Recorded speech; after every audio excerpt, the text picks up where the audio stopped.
श्री कृष्ण कहते हैं पूजा घर में ये 3 प्रकार की मूर्तियां भूलकर भी ना रखें।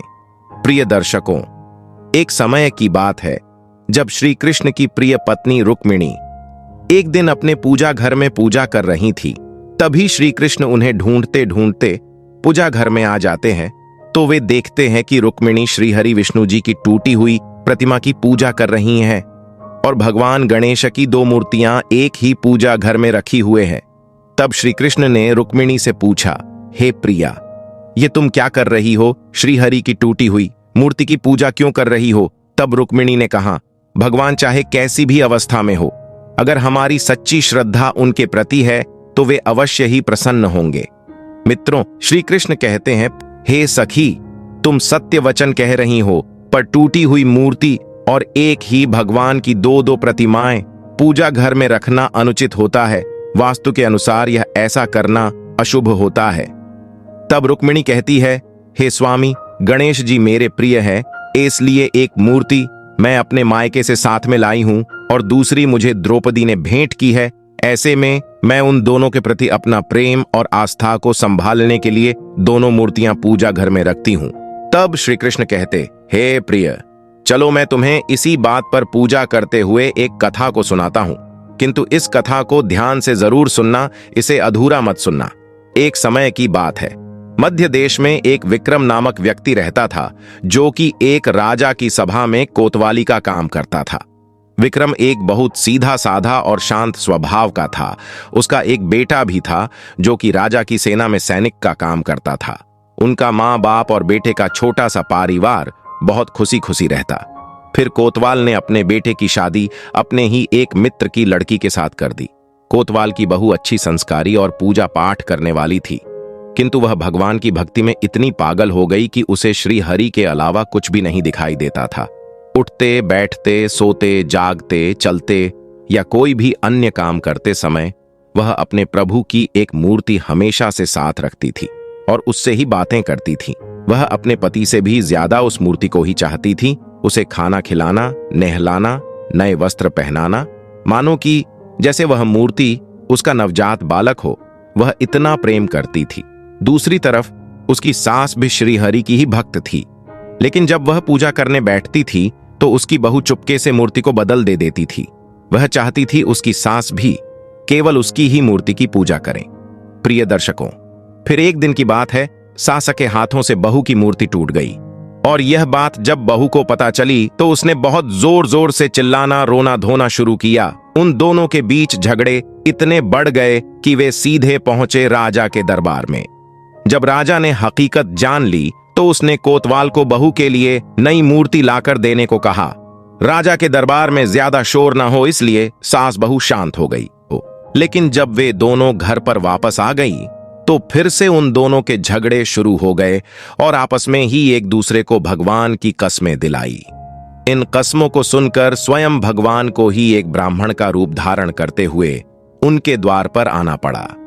मित्रों, आपस में झगड़े के कारण वे दोनों ही उस ब्राह्मण को भिक्षा देने के लिए नहीं जा रही थी। काफी देर इंतजार करने के बाद श्रीहरि ने स्वयं उस बहू को आवाज लगाया और कहा कि हे पुत्री, तुम्हारी मूर्ति मैंने ठीक कर दी है, क्या तुम इसे अपने पास नहीं रखोगी? यह बात सुनकर वह बहू तेजी से भागते हुए बाहर आकर देखती है तो क्या स्वयं श्रीहरि ही उस मूर्ति को लेकर घर के द्वार पर आए हैं। साथ ही बहू को देखने के लिए सास भी उसके पीछे पीछे आती है तो वह भी श्रीहरि के चरणों में नतमस्तक हो जाती है। तब श्रीहरि कहते, हे मेरे प्रिय भक्तों, आपकी भक्ति ने आज स्वयं भगवान को नीचे धरती पर बुलाया है। मैं चाहता हूं तुम दोनों ही मिलकर मेरी सेवा करो, क्योंकि भक्ति के बिना ईश्वर की शक्ति शून्य हो जाती है। मैं आज आपको पूजा घर की मूर्तियों के संदर्भ में बताने आया हुए, इसे ध्यान से सुने। प्रिय दर्शकों, श्रीहरि कहते हैं, पूजा घर में मंदिर को जिसमें आप भगवान को स्थापित करते हैं कभी भी अस्वच्छ नहीं रखना चाहिए। साथ ही हमें भी पूरी तरह से स्वच्छ होकर ही पूजा घर में जाना चाहिए। चप्पल जूते पहनकर या गंदे पैरों से पूजा घर में नहीं जाना चाहिए। हमारे पूजा घर का दरवाजा कभी भी दक्षिण दिशा में खुलने वाला बिल्कुल भी नहीं होना चाहिए, क्योंकि दक्षिण दिशा यह मृत्यु के देवता यमराज की दिशा मानी जाती है।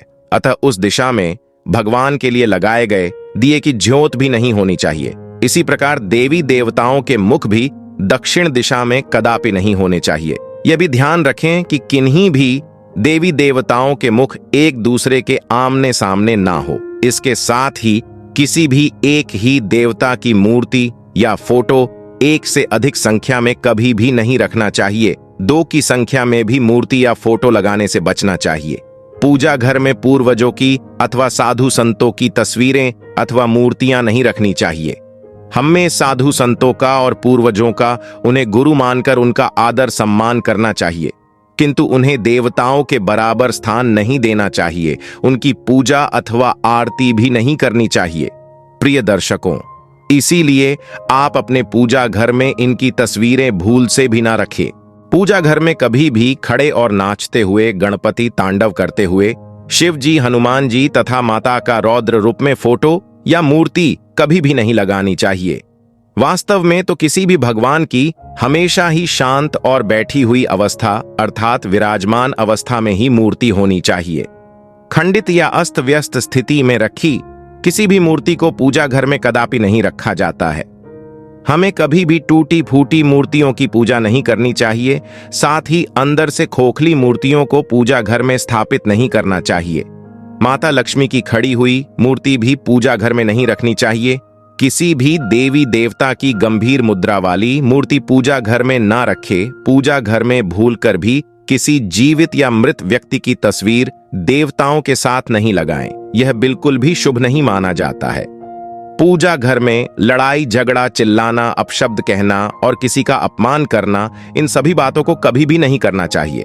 पूजा घर में खाना खाना, सोना या अन्य अपवित्र या अवांछित समझे जाने वाले क्रियाकलाप जैसे शारीरिक संबंध, मांस व शराब का सेवन बिल्कुल भी नहीं करना चाहिए।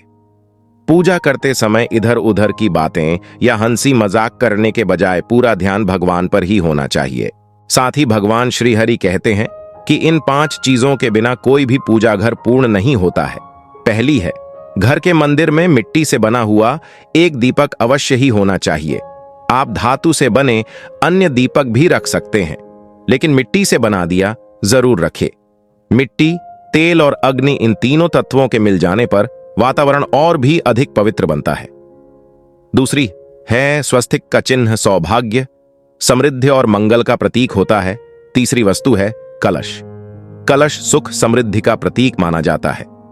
पूजा घर में तांबे के अथवा चांदी के कलश में शुद्ध जल भरकर रखने से पवित्रता बनी रहती है और वातावरण सकारात्मक हो जाता है। चौथी वस्तु है शंख। इसकी उत्पत्ति समुद्र से होती है और मां लक्ष्मी भी समुद्र से ही प्रकट हुई है। इसीलिए माता लक्ष्मी को शंख अत्यंत प्रिय है। जिस स्थान पर शंख होता है उस स्थान पर मां लक्ष्मी हमेशा निवास करती है। जहां पर शंख की ध्वनि सुनाई देती है उस स्थान से बुरी शक्तियां दूर भाग जाती हैं। पांचवी वस्तु है घंटी। इसकी ध्वनि वातावरण को शुद्ध और पवित्र बनती है।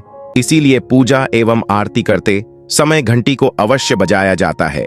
घंटी पर गरुड़ अथवा गणेश की प्रतिमा बनी हुई तो ये और भी अधिक शुभ फल प्रदान करती है। प्रिय दर्शकों, इस प्रकार से उन दोनों को मार्गदर्शन करते हुए भगवान श्री हरि अंतर्ध्यान हो गए। तो मित्रों, आशा करते हैं कि आपको ये कथा अवश्य ही पसंद आई हो गई होगी। पर आशा करते हैं यह जानकारी आपको अच्छी लगी हो। अधिक धार्मिक जानकारी के लिए हमारे 18 ही पुरानों चैनल को सब्सक्राइब करें और हमसे जुड़े रहें। आप सभी का धन्यवाद।